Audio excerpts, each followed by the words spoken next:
So I got my coffee ready to go, but I wanted to talk about what aggravates me when I keep hearing this talk about Wall Street versus Main Street. Now, when things are good, right, what do the politicians say? Hey, everything's going well. Just look at Wall Street. We're all doing great. Then there's people say, but I'm not in the stock market. And we'll get into that into a second. But then when things are going bad, like now, and 6 trillion has been lost in the stock market as of this morning, well, what happens in Wall Street and what happens in Main Street, we don't care about Wall Street. Politicians say we're focused on Main Street. It's garbage because what happens on Wall Street does affect Main Street. Now, they say the complete opposite all the time, but that's not true. Let's just start off with the basics. If you work for a large corporation, you have a 401k, then obviously it affects you. It affects your economy because they say, well, Wall Street has nothing to do with the economy. Yes, it does. Because if you're retired or getting close to retirement and you see it, you have your calendar on the wall, you have all your little X's marked out on the days on the calendar, the less money that's there, the more that's going to affect the economy because there's less for that individual to spend. So to say that it doesn't affect the economy is just a lie. But I'm seeing on social media all the people saying, well, don't worry about it. It has nothing to do with the economy. It does. And part of that is consumer confidence. If the consumer confidence is riding high, hey, let's go spend some money, right?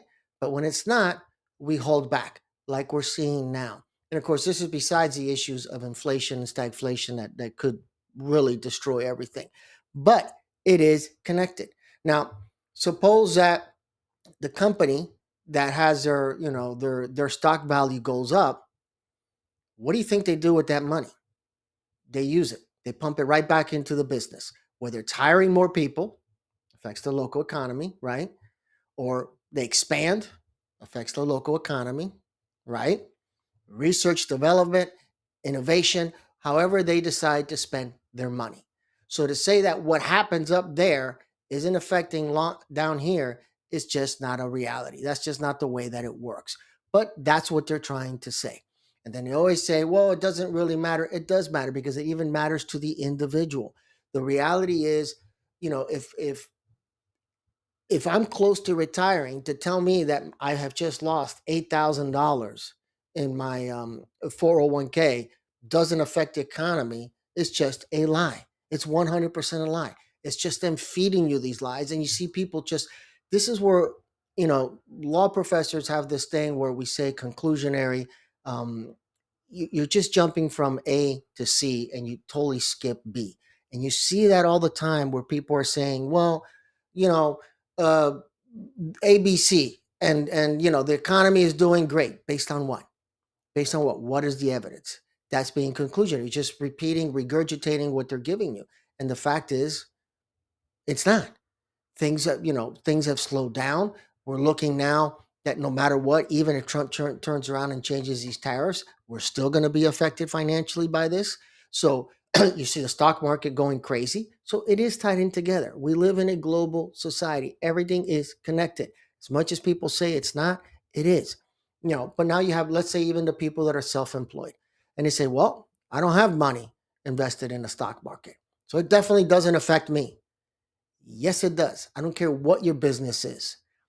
If the value of the stock is riding high, maybe someone gets a secured loan, like they do all the time with their employers through their 401k or their IRA accounts, and they pay back every 2 weeks when they get paid.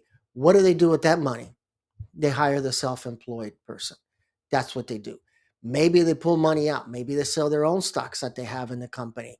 They have some sort of a profit sharing program. What do? They get that money, renovate their bathroom, renovate their kitchen. So no matter what, it all is connected. And so what happens over there on Wall Street is going to affect what happens to us on Main Street. Okay. Now, I'm not saying obviously every time, every single time, but there is an effect. And it would be crazy to say otherwise. So when the economy is doing great and they're saying it has nothing to do with Wall Street, and when Wall Street, of course, is from one moment to the next, things are great, and then the next day they trade everything, the next day they buy everything back. I'm not even going to get into that issue. But the reality is, when Wall Street is doing bad like they're doing now, and they try to feed you these lies, it doesn't affect the guy on Main Street. Yes, it does. It does. Consumer confidence. There's less money flowing around. Retirees, etc. Just go down the list. The only thing I'm going to ask of everybody is just very simple. Whatever you hear, ask yourself if the statement is a conclusion. And if it is, then we need to go and figure out how to justify that conclusion.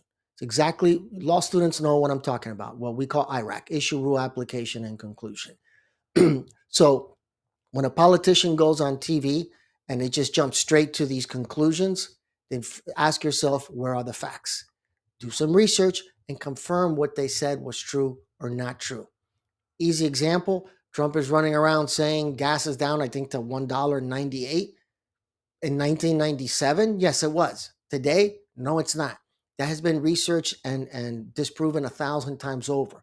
But when you hear a politician say gas is down, eggs is down, that's a conclusion. Now find the facts to justify that conclusion. The more we're informed, the more that we know what's going on, the more we can be prepared for what lies ahead. It's that simple. Any questions or comments, let me know. I hope everyone's doing well. Take care of yourselves financially. If there's ever been a time in your life to start learning about finances, to start understanding the connections between government, stock market, Wall Street, and Main Street, that time is now. Easily, we can end up in much more debt. And I've said this over, and now you're seeing it with student loans, where this could be a few $100s, and it's an example I've been giving for months. If you just bought a car to avoid the tariffs, there goes a few $100s more of your budget. If now you're going to get hit with student loans, there goes a few $100s more into your budget.